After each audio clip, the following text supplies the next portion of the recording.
Happy Halloween! Here comes the Wicked Witch. Woo!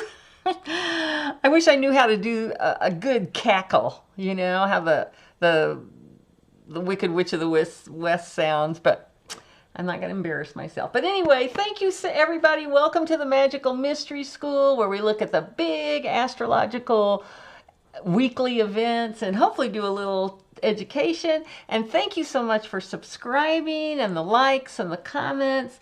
And of course, for all my new folks and for you, my loyal subscribers, you are fabulous. Okay. All right. So we have got huge changes going on here, not only on the large scale, but also on the personal coming up here. And that's why I wanted to leave this Star of David out, because things are so kind of freaking nuts. But this is, this is one of the most benefic transits you could be having up here, one of these aspects. We've got two equilateral triangles right on top of each other, making sextiles, which is 60 degrees, 30, 60, 30, 60, 30, 60 between the points. So trions are our easiest, most flowing energy. Sextiles create the most opportunity. So even though things seem really terrible in some ways, or rough, maybe is a better word to use, we do have this support going on with a lot. It gives me a lot of hope anyway. Okay, so let's just kind of review these. So we got Pluto up here at 1 degrees Aquarius.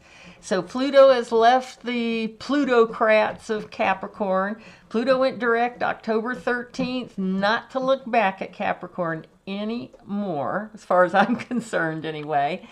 So that's a big shift from power to the corporations to power to the people. All right.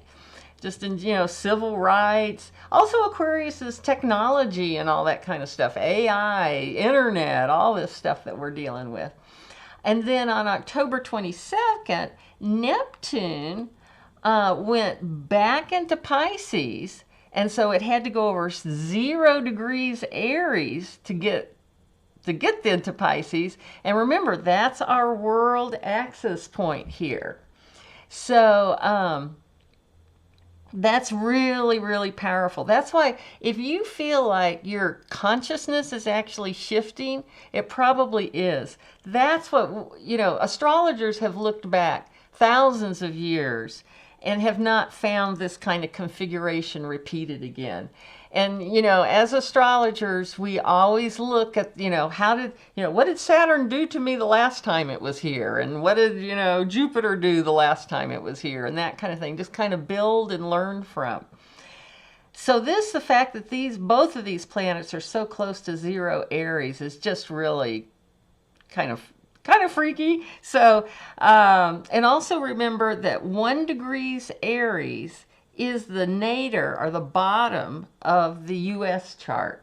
So it's right there where the, Cancer rules the home and the family, and we've got Saturn and Neptune down here, and what's getting torn down? Our White House got one whole wing torn off. Kind of crazy. So anyway, what else? Okay, Neptune. Okay, and then Uranus. So these are the big three: Pluto, Neptune, and Uranus. Uranus is going retrograde, so it's going backwards, but it is basically at 0 degrees Gemini. It's going to go back into Taurus on November 7th. So that could be seismic, earthquakes, that kind of thing. If anybody's interested in that atlas, 3-eye atlas, there's a fellow named Stefan, Stefan Burns, who's a geophysicist, and he's all looking at the sun and how it, creates, solar flares, how that works with earthquakes and all that good stuff. Sorry, I forgot my clock there. But anyway, and some people are saying about Atlas that it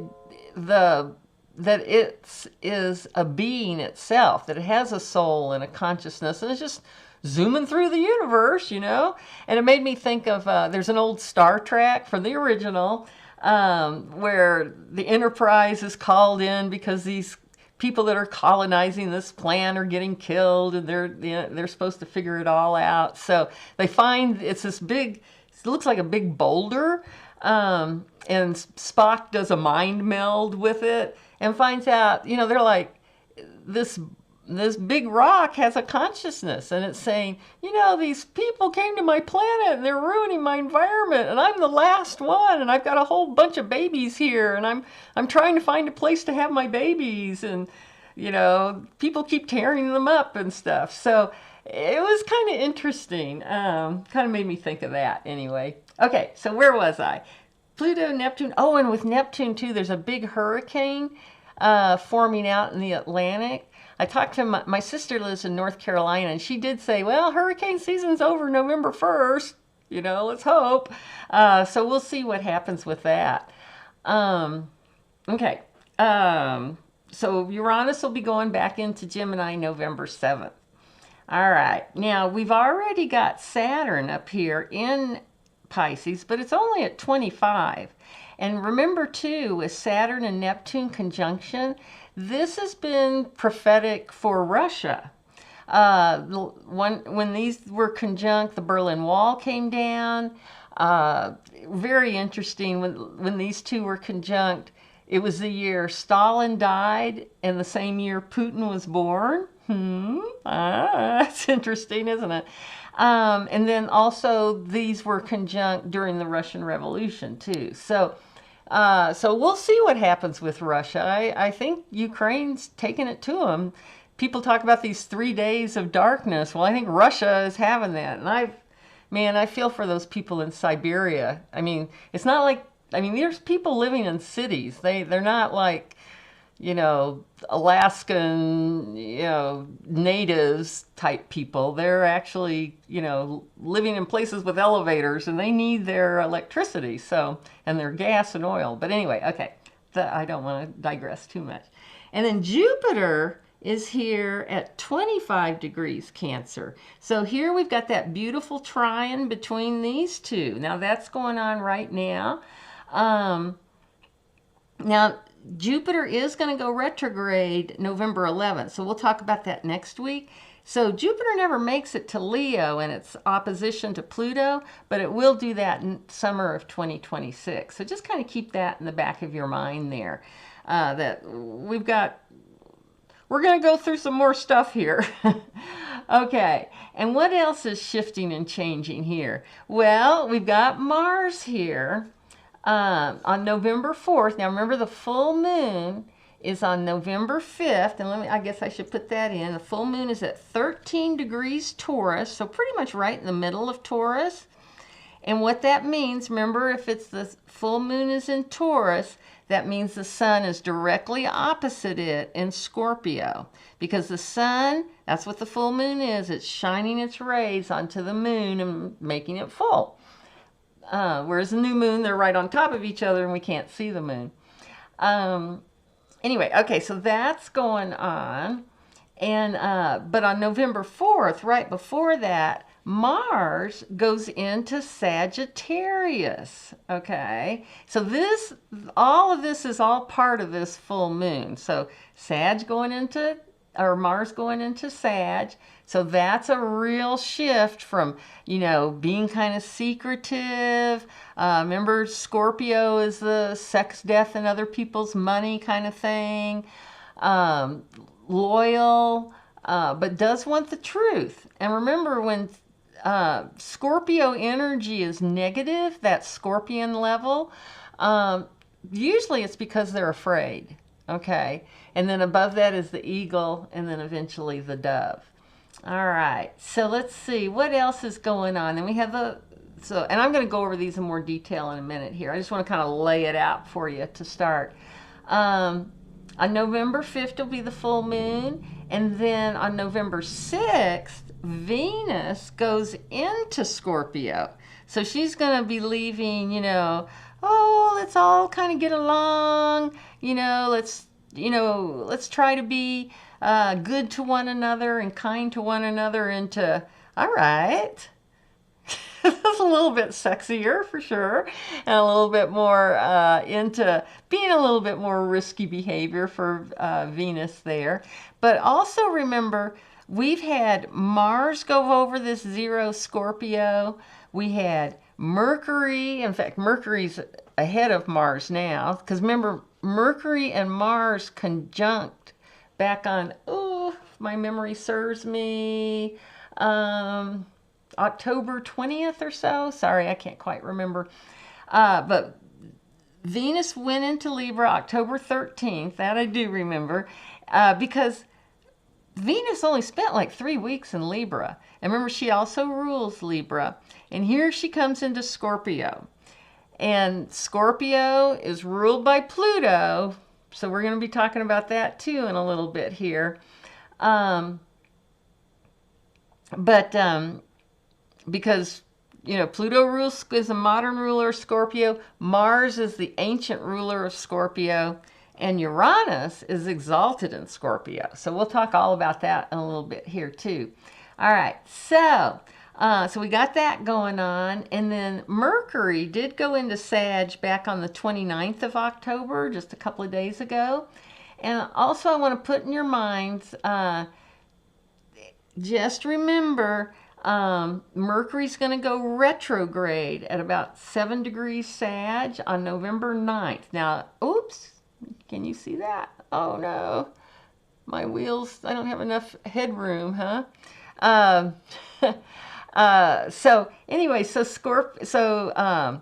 Mercury's going to go back all the way to 20 degrees Scorpio up until November 29th.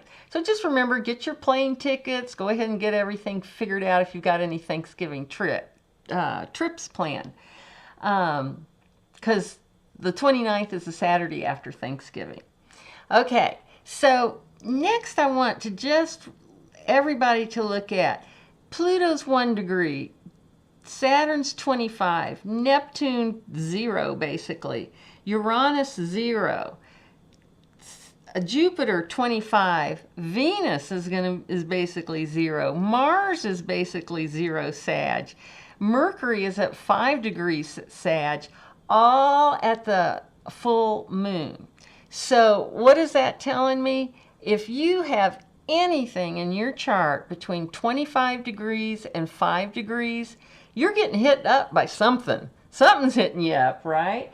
And what does that look like? So when you get your chart, and here's just a cool website, you can easily get your chart done. I experimented and did that. And remember also, in your in my playlist Astrology for Beginners, you know, I've got everything in here, the rising signs, the house and chart systems, the elements, the glyphs, all that kind of stuff. If you have any, oh, and there's all the polarities. If you have any questions about stuff, run through that. I'm putting the table of contents to that in the description for each of the videos.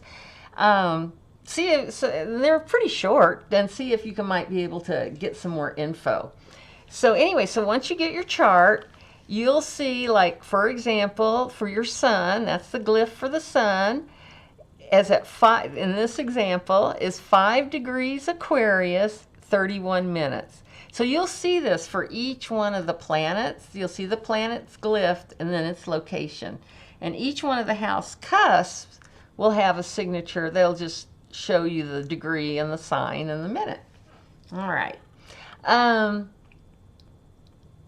So again, if anybody is anything between 25 and 5 degrees, especially of this, you know, here we've got cardinal water to fixed fire, Cancer to Leo, anywhere around that point, Virgo to Libra, Scorpio to Sag, Capricorn to Aquarius. Any of you folks, you are feeling this up close and personal. And not too bad, really. I mean, that's kind of this is a beautiful aspect to have for sure.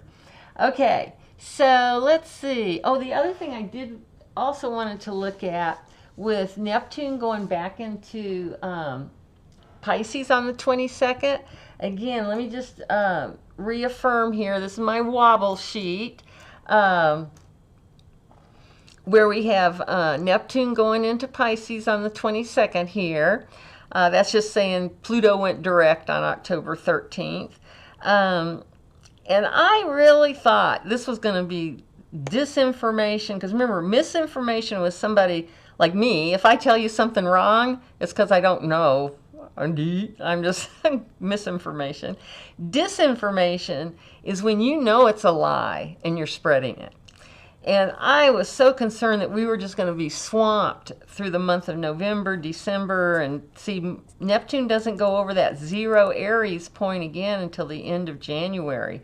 That we were going to have 3 months of this slog through just like quicksand. But I'm thinking different now. I feel like these No Kings marches and stuff has really helped me feel like, you know, that that people are waking up, you know. And that's what's important. Okay, so when Neptune is at this 29 degrees, and that's the other thing I wanted to show you here.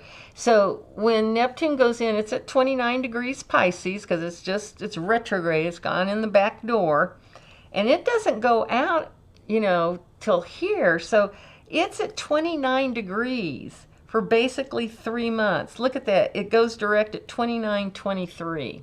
Back at the beginning of December.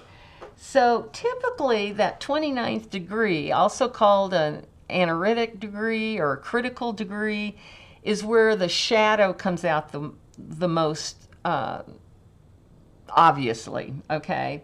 So that's why I was thinking, oh my gosh, there's going to be, you know, with this shadow, it's going to be such challenges with drugs, oil, pollution, toxicity. This is all the kind of negative sides of Pisces. I mean, Pisces is this beautiful, spiritual, otherworldly planet, or sign, excuse me. But you don't want to get off into too far off into La La Land. But it's also pollution, and again, that storm makes me think off the coast of, out there in the Atlantic. Let's keep our fingers crossed that it dissipates before it hits land. But anyway, so again, just remember, this is all very important going over this 29th degree. And not only with the 29th degree is this a critical for Pisces, this is literally the ANARETIC degree for the whole wheel. Again, this is another sign of, are we evolving? Is there a spiritual upgrade happening for everyone? I sure hope so. I think we've got some good indications there very well may be. So, okay, so anyway, let's look at this full moon a little bit more. Like we were saying, you know, Sun and Scorpio, you know, they're very intense, very passionate. If it's down at that lower level, it can be very jealous. But at the higher level, Scorpio can just wants their power for justice and that kind of thing. So just remember, it's intense, whatever it is. And Scorpios at higher level, they can forgive, but even at that higher level, they're not going to forget. Okay, so it's like, you know, you mess with me once, well, you know, I'm not gonna fall for that again, that kind of thing. Okay. Then, like I said, coming up November 5th is when this opposition happens. November 4th is when Mars goes into Sag and opposes Uranus. So I tell you what, I'm going to go ahead, I'm going to take this trine off, just so you can see that a little bit easier. And what we've got here, as soon as Mars goes into Sagittarius, Uranus is down here at 0 Gemini. It's going to oppose Uranus. Okay, so what do we got here? We got another one of those kites forming.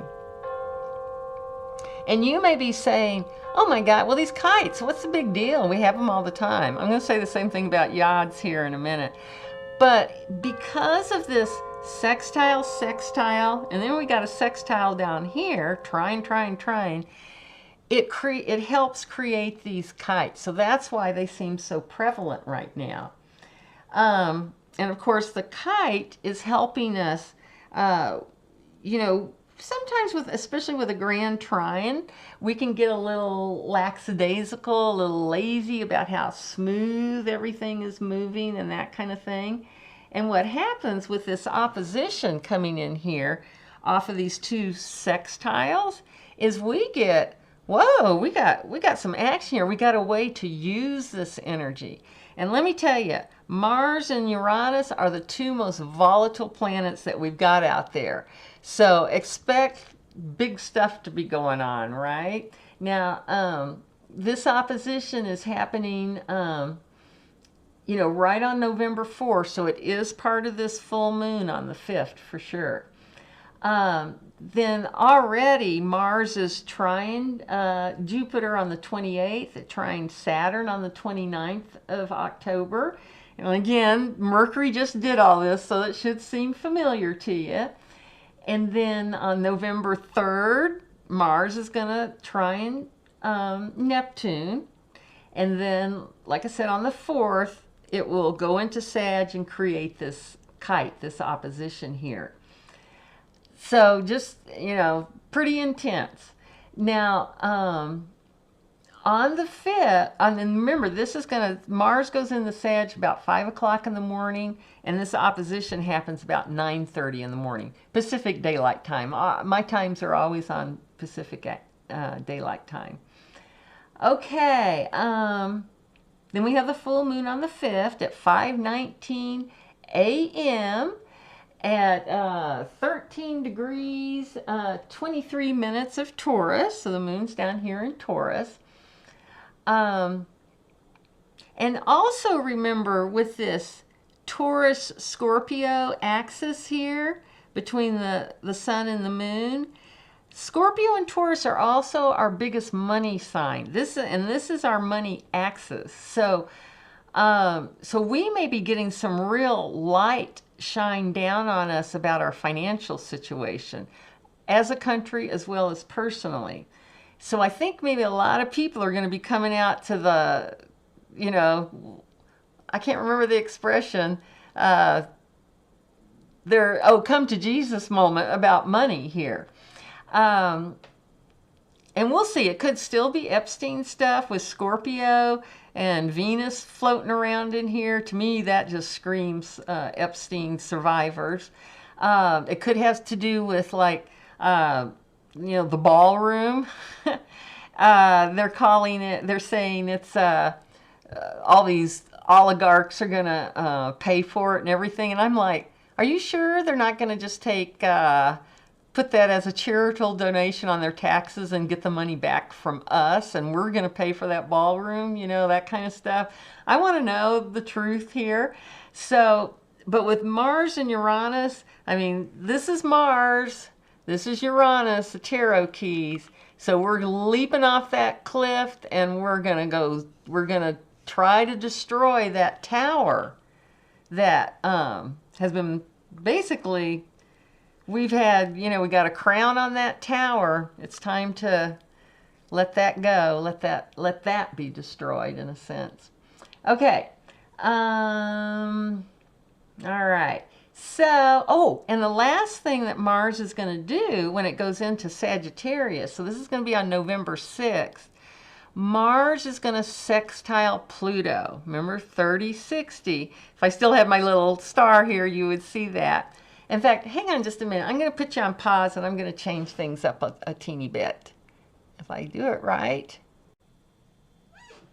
Okay, I just wanted to show you this a little bit. This is just, it's the same thing as the Star of David, except for this time, I'm just showing the oppositions and how these, how this sextile, how this looks. I mean, actually, this is the glyph for sextile with the 3 oppositions there. So anyway, you can kind of see it in another way. I feel like the more different ways I can show it to you, the better, right?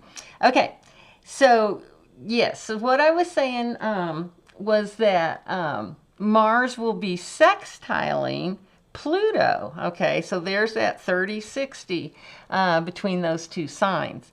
And that's fire and air. Remember, sextiles are always the complementary signs, but different ones. Now, what else is going on right around this new moon? Well, Venus, who goes into Scorpio on November 6th, the day after. But just before that, on November 3rd, she's going to inconjunct Saturn. Okay, now what is an inconjunct? Pop quiz. 150 degrees. So 30, 60, 90, 120, 150 to Saturn there. All right, so I'm going to just put this guy pointing at Venus. Whoops. Hopefully I won't get that too messed up here. All right. And then on November 6th, and remember on November 3rd, it's also the same day Mars is going to be trine Neptune, just FYI. Then November 6th, the day after the election, Venus is going to inconjunct Neptune. Again, that same 150, because these guys are so close. They're like one and the same, basically, in a sense. And then on that same day, on November 6th, Venus is going to inconjunct Uranus. Woo! That's pretty cool. And that's, again, 30, 60, 90, 120, 150. And that is made because there's a sextile. Here's that sextile again between Uranus and Saturn and Neptune. So that's what creates a yod. All right, that's that fickle finger of fate that I've talked about in the past. So I won't go into huge details. I call it the Jimmy Kimmel aspect because Jimmy Kimmel has a 2-degree Scorpio Mercury, a 20-degree Scorpio Sun. But first he had Mars go over this point, and what did Mars do? He got his position suspended. Then Mercury went over this point, and the Sun went over that point, and he got his job back. And you know he must have gone through hell, and that's what these 150s are. Is that, you know, they're called quincunx, or also inconjunct. Don't you love astrology? We got to make at least 2 weird words about everything. But what this yod is telling us is that sometimes you have to go through some real struggle, right? That 150, but the sextile is the base of this, so it actually worked out okay for him. I think he was the most worried about his employees. That's the impression I got, that he was like, the same thing with Colbert. It's like, you know, what are my people? You know, I hire 100, 200 people to get this show done. So anyway, just remember that if you're, again, early Scorpio, late Libra, you're going to be feeling this, but at least it's Venus this time. And Venus is going to make it a lot more pleasant than especially Mars. Yikes! So I'll be curious to see what happens with Jimmy Kimmel here. And then on November 7th, Venus is going to square Pluto. Okay, so Venus will already be in Scorpio, fixed water. Pluto is in Aquarius, fixed air. So remember that when they have the same modality, that's that difficult, can be a challenge type aspect.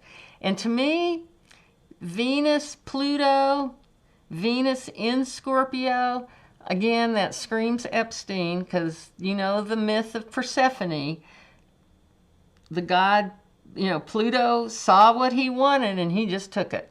Okay, so it could be that, and it could be money issues coming up again, and pretty serious ones too. So we could feel pretty unhappy about money situation, but we'll see. We'll see. See what happens here. Both of these signs, though, both Scorpio and Aquarius, even though Scorpio is kind of sneaky and stuff like that, still they want the truth, especially the higher expression of it. And Aquarius definitely wants the truth, okay? And it could be stuff even about technical things too, like AI and that sort of thing too. Okay. Oh, one other thing I wanted to point out. Notice too how we've got Mercury, Venus, and Sun all kind of moving together in a little group here. Actually, Mercury now is up here. Just remember that these three, Mercury can never be more than 28 degrees from the Sun. So you can see this little antenna there. Venus can never be more than 48 degrees from the Sun. So they'll jockey back and forth for position. Like right now, Mercury's in the lead and Venus is bringing up the rear. But they'll move around with the retrogrades. But the three of them will pretty much stay in the similar areas. That's why sometimes you'll find somebody who's got the Sun in Libra, but they seem very Scorpio. That's because maybe their Sun's in Libra, but maybe their Mercury and both their Venus are in Scorpio, things like that. Okay, so I think I've gone on long enough, although I did get one comment that said, talk as long as you like. I love that, thank you. And I guess that's true. I mean, I know for myself, you know, if I've got to go, I'll just put it on pause or I'll bookmark it or whatever. So anyway, everybody, we will next week, again, we'll talk about Mercury going retrograde on the 9th, going direct on the 29th, and we'll talk about Jupiter going retrograde November 11th at 25 Cancer, and it's not going to go direct until March of 2026. Get all the way back to 15 Cancer. So anyway, sorry about my bongs here, but I'm going to say bye for now and have a very happy Halloween. Bye, everybody.